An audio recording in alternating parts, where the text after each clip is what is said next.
Mid told me she was building a ship.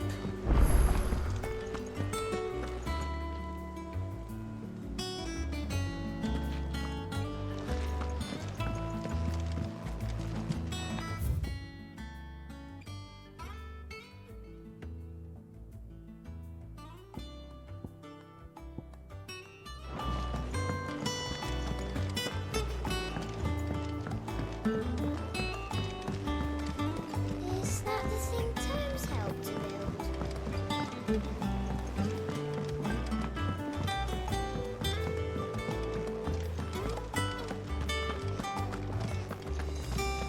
He cracked the crystal too.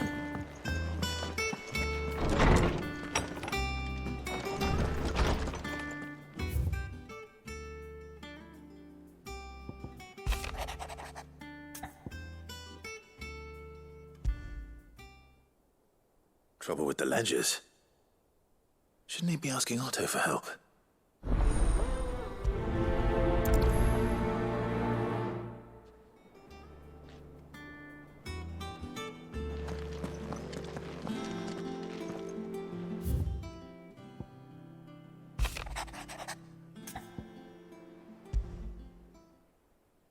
What could be wrong with Torgor?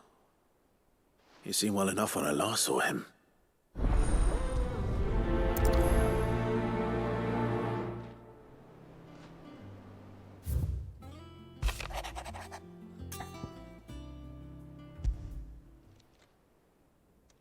Hopefully it's nothing.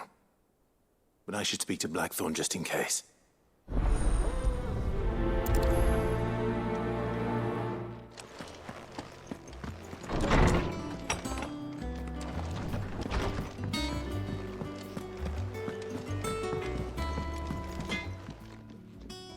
Blackthorn, do you have a moment? Not really, no. This won't take long. I just wanted to ask how you're getting on. August was worried about you, that you might still be doubting your craft, even after learning the trick of that cuirass. Is there something else weighing on your mind? Perhaps sharing your thoughts might help. That bastard's like a dog with a bone. Still, you've got a keen eye, I'll give him that. He's just, well, Karen showed me something. Something I've never seen before. And that was? A sword. An odd-looking thing with a single-edged blade. The metal itself wasn't anything to write home about, but fuck me. The edge on it. You could slice a man clean in two with a weapon like that, and he'd be halfway home before he even realised he'd been cut. So that's what's troubling you. No. Not troubling me exactly. More distracting. Can't stop thinking, how do you get an edge that sharp? It's driving me mad. And if you knew how to do it, we could arm the curse breakers with even better blades. That's about the size of it, yeah. I'll see what I can find out. Sharper swords are always welcome. And we can't have our master blacksmith being distracted. You're a soft touch, you know that. But I can't say I'm not grateful for it. Good luck, eh? Thank you. Let's see what Karen knows about this sword.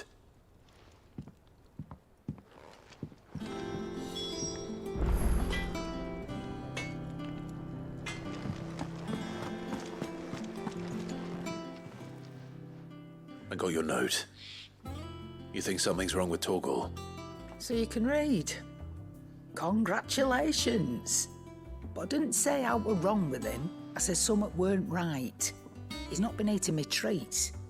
He used to love cracking the bones from Molly's boiled brown, but now he won't so much as look at him. Didn't like him.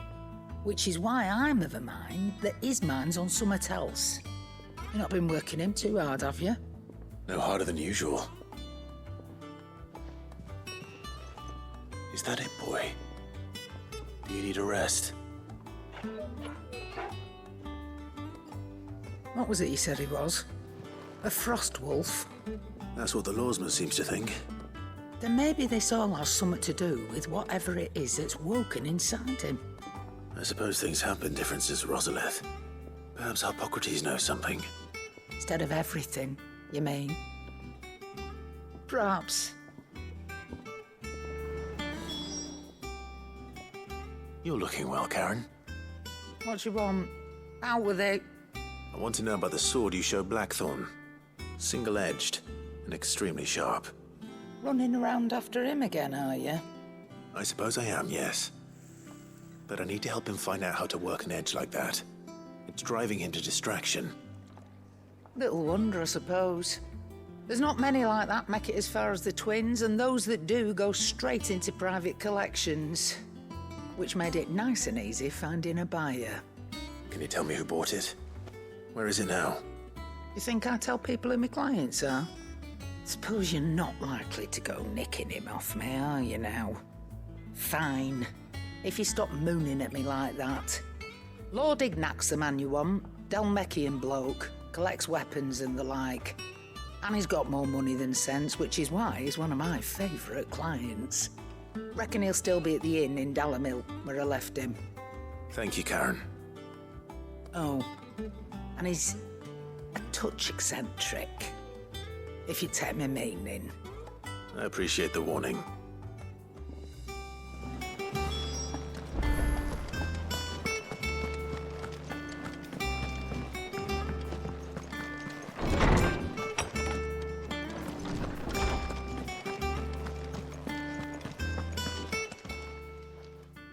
Lawsman, I need to ask you about Torgal. Something's not right with him. He isn't ill, is he? I don't think so. But according to Lady Karen, he seems to have lost his appetite, which is certainly a new development. She says he's hardly been touching his bones of late, and she believes it may have something to do with what happened at Rosalith Castle. I rather think she might be right, though not about his appetite. All canids are instinctively inclined to crack open bones for the rich marrow that resides within, and I see no reason why a frost wolf should be any different.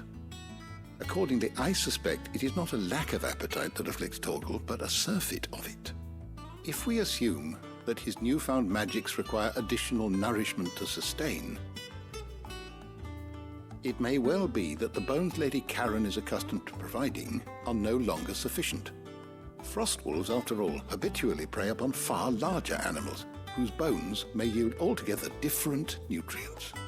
As to where one might find a suitable substitute, some antelopes that graze the meadows of eastern Rosaria have been known to grow to a size more than double that of their lesser cousins. I don't recall ever seeing any that large. And little wonder. The oldest and largest such creatures rarely leave the safety of the highlands for fear of predators. The last elder antelope sighting I recall hearing about took place near Cressida, and that was long before the village was abandoned. Even so, it seems like a good place to start. Good hunting, Clive.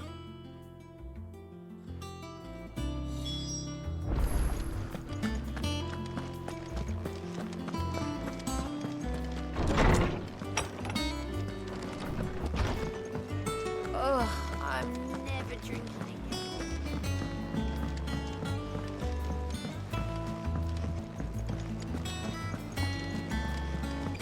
Is that the thing Tomes helped to build? Mid told me she was building a ship.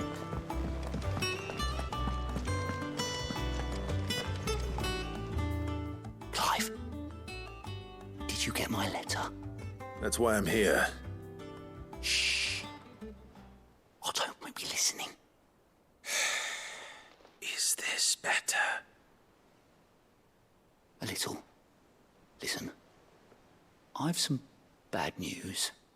It turns out the hideaway may be slightly behind in its payment to certain lenders, and it may be my fault. But I swear to the goddess, I thought I had the numbers square. Sadly, that square turned out to be more of a circle. Zero, you might say. I can straighten it out, I swear, but it's going to take some time, and I'm going to need help keeping it from Otto. Bit late for that, I'd say. There you are!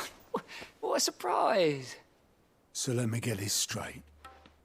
You forget to pay our lenders what they're due, and instead of coming straight to me, you get Clive to come to you. In the hope he'll dig you out of the hole you've dug for yourself. Clive, the man in charge of the place you've been cheerfully trying to bankrupt. And you thought this was a cunning plan. Why? Well, who needs paying? Oh, just Martha. And the dame. And, well, Lady Karen. But only 500 talents. We owe 3 of our most trusted friends 5 million gil. Each. 5 million each. They lent us the bulk of the money we used to rebuild the hideaway, you see, and, well, I must have made some sort of oversight. Those ledgers were my responsibility, and it was my decision to entrust them to you. This is my fault. Do we have that much to hand? I can always ask my uncle. No, we don't. And no, you won't. We've lightened Lord Rosfield's purse enough. After the king's ransom we had off him, he deserves better than to see our begging bowl. Besides, we'll need to learn to stand on our own if we're going to make this work. All right. But that doesn't mean you have to shoulder the burden yourself. Is there anything I can do to help? There might be. How'd you fancy taking these to Martha and the dame? Rocks. Rocks, he says. Worth 1,000 talents apiece, these are. A little something Sid and I set aside for when times got lean. And I reckon 15 million in overdue debt probably qualifies. I just hope our associates' eyes are a bit more discerning than yours. I'm sure there will be. Should be me making the rounds, really. But you know how it is with this place. Orders to bark, arses to wipe, and all that. I know. Which is why I don't mind going in your place. Go. Do you know why I only gave Master Clive here 2 star rubies? Because you'd rather Lady Karen killed me. Because I'd rather Lady Karen killed you. Yes. Well, I suppose this is goodbye then. Don't worry. I'm sure Karen will understand.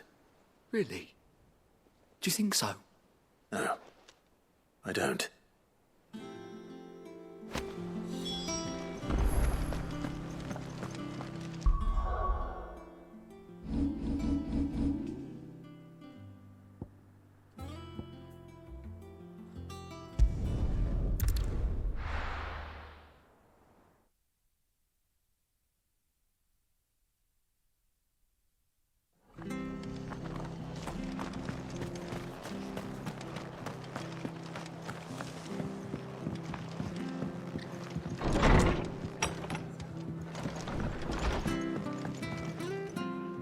Clive, we weren't expecting you.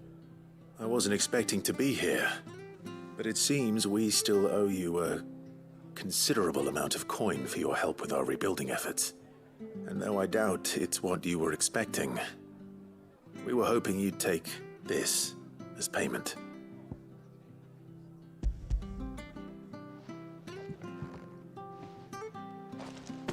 A star ruby?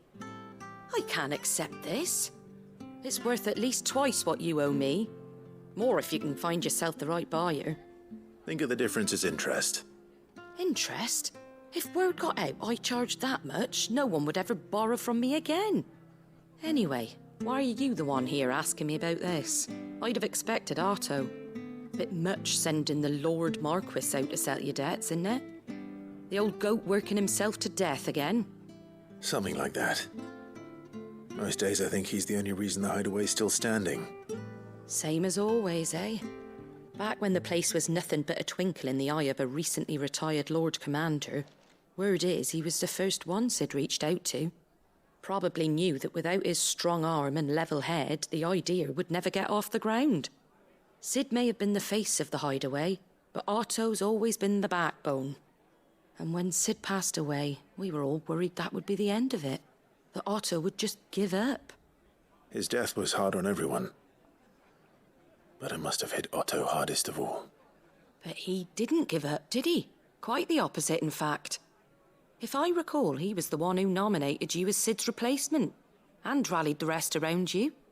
I reckon what he saw in Sid, he saw in you too. And don't we all? Doesn't hurt that you're half as stubborn and twice as handsome, neither. That, and you keep good company. I suppose I do.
This won't be easy.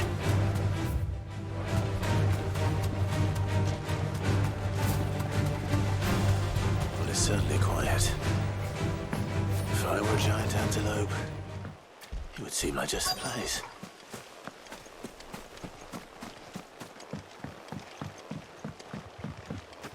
I doubt we'll find one bigger than that.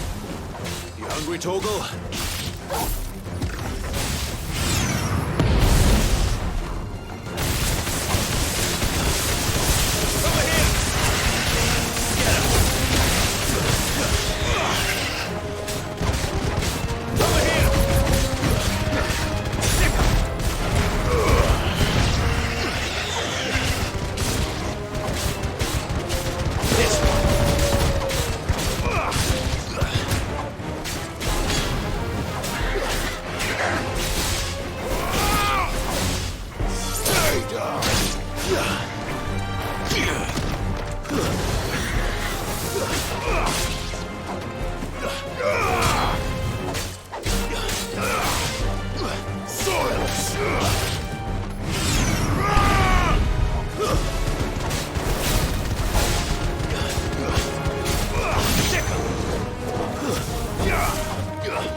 Now,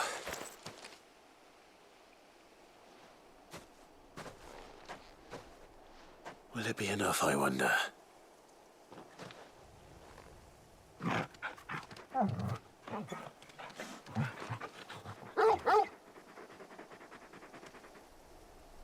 I say that answers my question, which means we owe the lawsman our thanks. You're just a big puppy, aren't you? A very big puppy.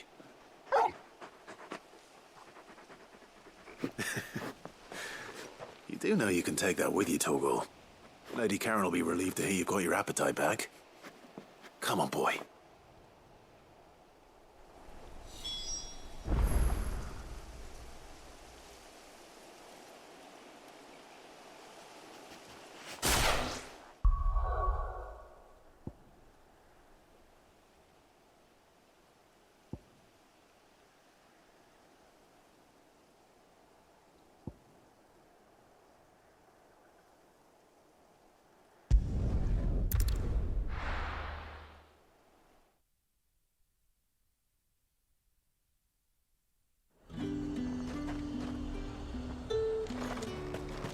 There's talk at the glass gate.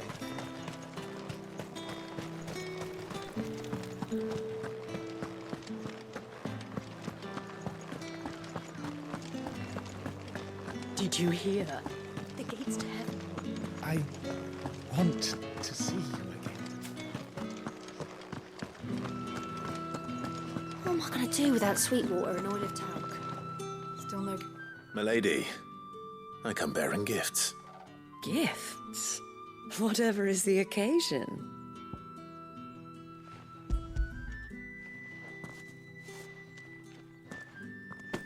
Oh my. Clive, you really have outdone yourself. Otto asked me to give it to you. To settle the Hideaway's debt with the Veil. And to compensate you for the time it took us to do so. You disappoint me, Clive. I thought you might finally be warming to me. Tell Otto he can keep his baubles. I tried to tell him as much the first time around. The man owes me nothing, nor does the Hideaway. My contribution to the restoration effort was made freely and willingly. It was the least I could do. You once told me Sid did you a kindness. I'd like to do the same. Please, accept it. For my sake. And for Otto's. For all of us. For all you've done. It is rather fetching, isn't it? Very well. Otto is lucky to have you, Clive. I doubt anything could ever replace his son. But you and the others at the Hideaway are the closest thing he has to family. Otto had a son. Long ago, yes. Sid told me Otto lost him when he was just a boy, and blamed himself for not being able to stop it. I don't know how it happened, whether there was anything he could have done, but it was clear that it weighed heavily on him. I didn't know. How could you have? I doubt anyone did. Besides Sid, I've never met a man more keen to bear his sorrows in stoic silence. An ill habit, given that both have always been surrounded by friends desperate to help them. I'm beginning to see that.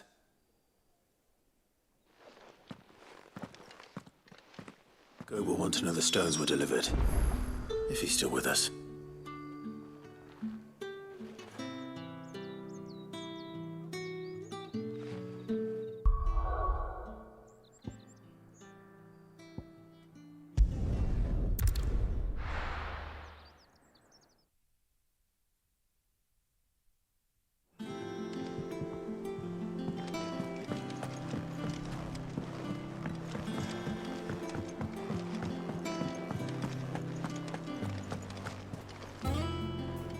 I noticed you and Torgal had gone off somewhere. Take him for a walk, did you? You could say that.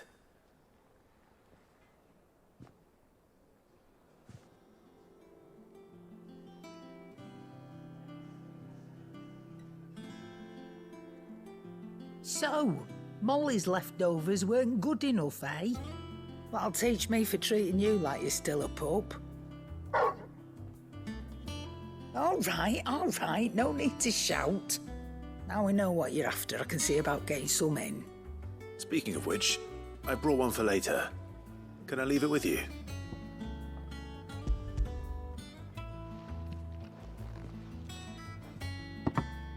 You can, aye. I'm nice like that. In return, you can thank Tomes for me. The bloody know-it-all. I was just on my way to see him.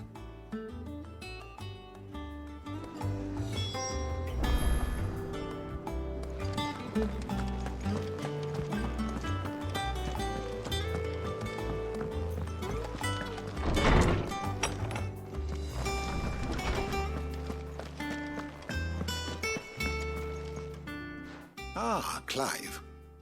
Were you able to locate your quarry? We were indeed, Lawsman. You pointed us in exactly the right direction.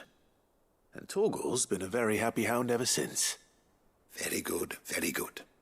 Lady Karen sends her thanks, by the way, for your part in solving the mystery. Ah. But that reminds me. After your last visit, I found myself pondering Torgal's talents.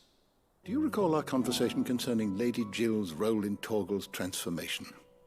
About how she somehow woke the power within him. Precisely that.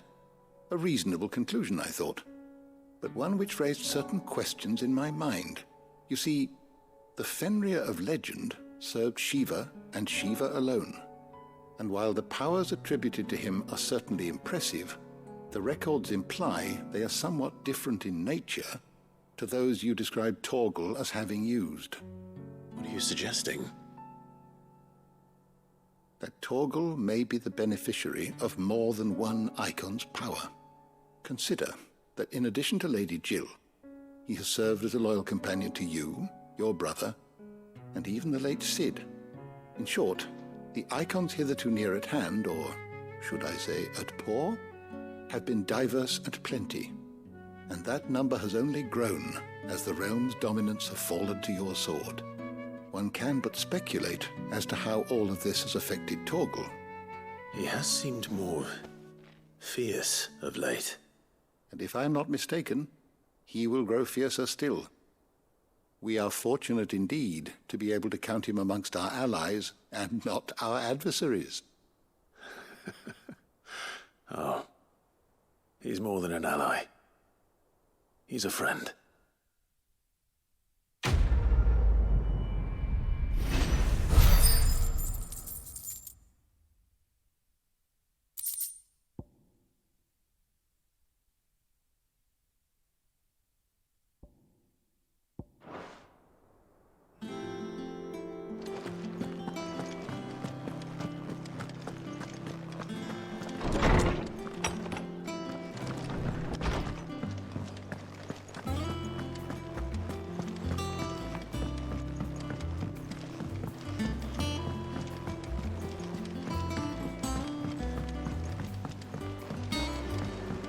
Mid told me she was building a ship.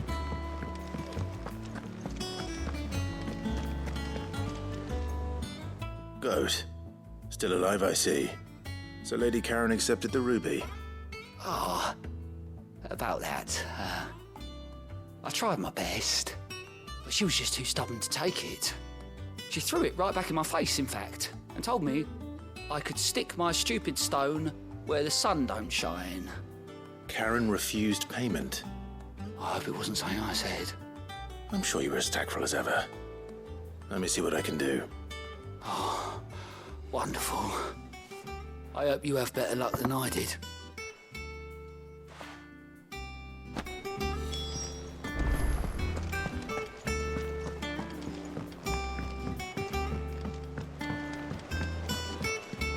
Is that the thing Tomes helped to build?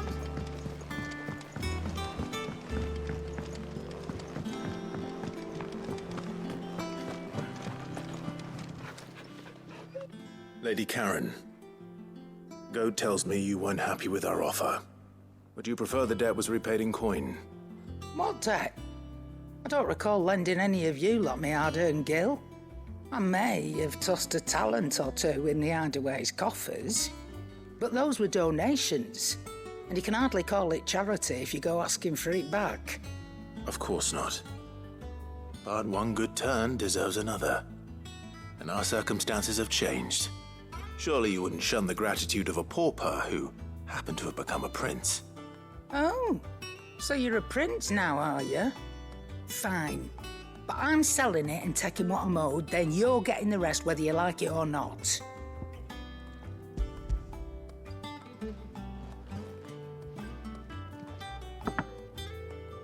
Where'd you even get this? A decent trader might nab 1,000 talents for a star ruby. A canny one, meanwhile, might claim it were nicked from the belt of Cid the Outlaw himself and ask twice as much. Might be I already have a buyer in mind. Might be you even know her. A fine continental maid whose beauty's only eclipsed by a guile in commerce. You wouldn't mind, would you? Not at all. Just be sure to tell her that it's always a pleasure doing business.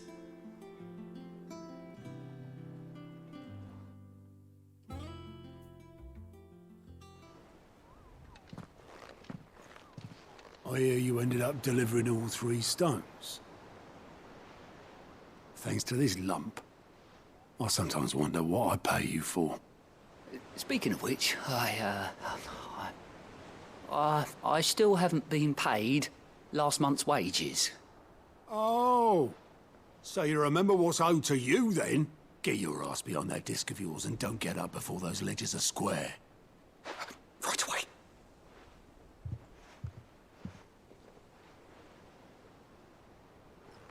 I've seen that before. You have, yeah. Plenty of times.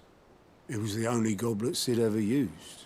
Either out of habit, or because the filthy sod couldn't be bothered to find a clean one. I knew so little about him. Like most people. Martha and the Dame both seem to have fond memories of him. I bet they do. How long did you know Sid before he... Before he died. 20 summers, give or take. Back in the day, I was a purser on a trade ship, which is where I met him. He bought passage to... oh, forget where. And having nothing better to do on the long nights, we sat up drinking island rum till the morning bell dragged me back to my duties. Quit my post not long after that, on account of making a fine maiden's belly fat. But me and Sid stayed close, promising we'd one day sail the seas again.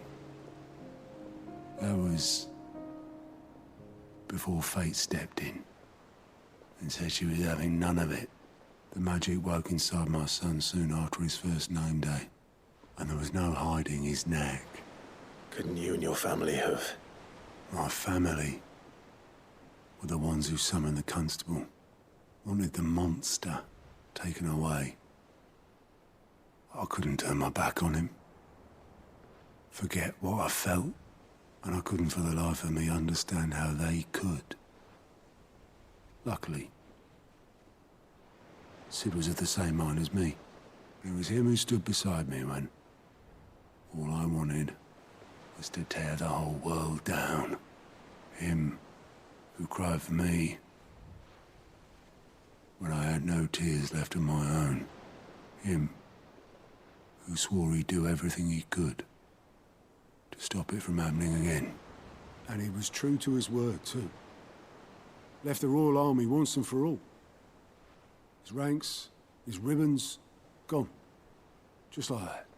Threw away everything he had.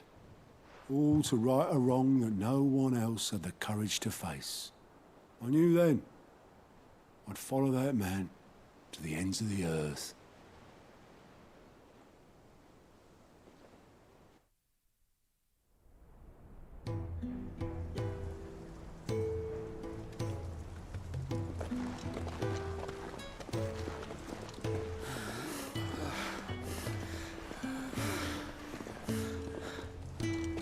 Was always too clever for his own good, was Sid. Saw the world for what it really was, while the rest of us were content to go along with the lie we were shown. And it can't have been easy, bearing that burden alone.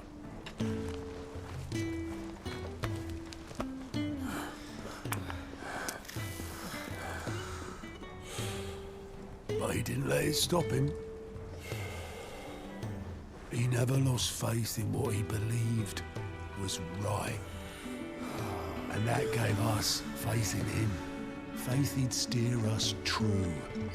So I swore to myself that I'd always be right behind him, ready to catch the stubborn sod, if ever he should fall.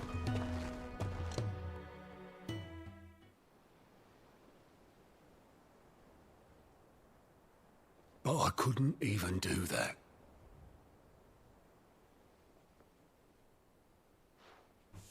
Ignore me. Just the ramblings of a tired old man. Leave that lot. I'll tidy it up in a bit.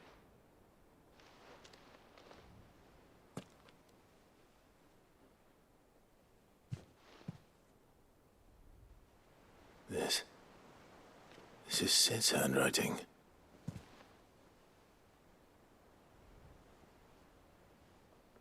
Dear Otto. I may be drunk, but I wanted you to know this place would be fucked without you. Love you, you grumpy old sod.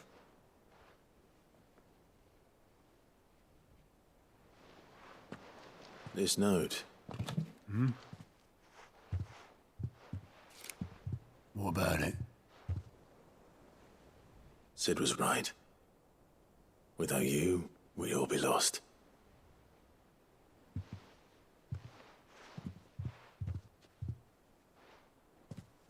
He should have bloody well said so then.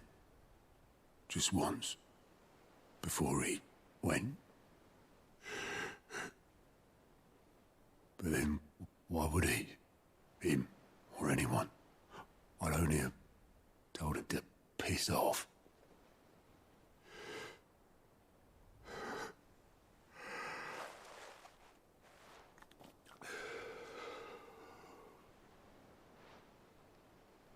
You're wrong, though. Both of you. It was never just me keeping the hideaway afloat. It was all of us. I just shoved people in the right direction, and I barely seem to be able to do that anymore.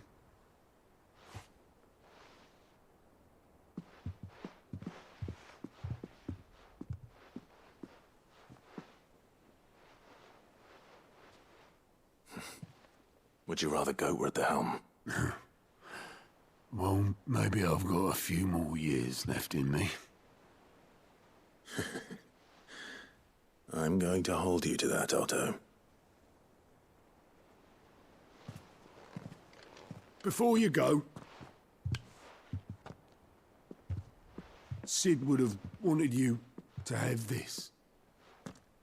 But that's... This'll do me just fine.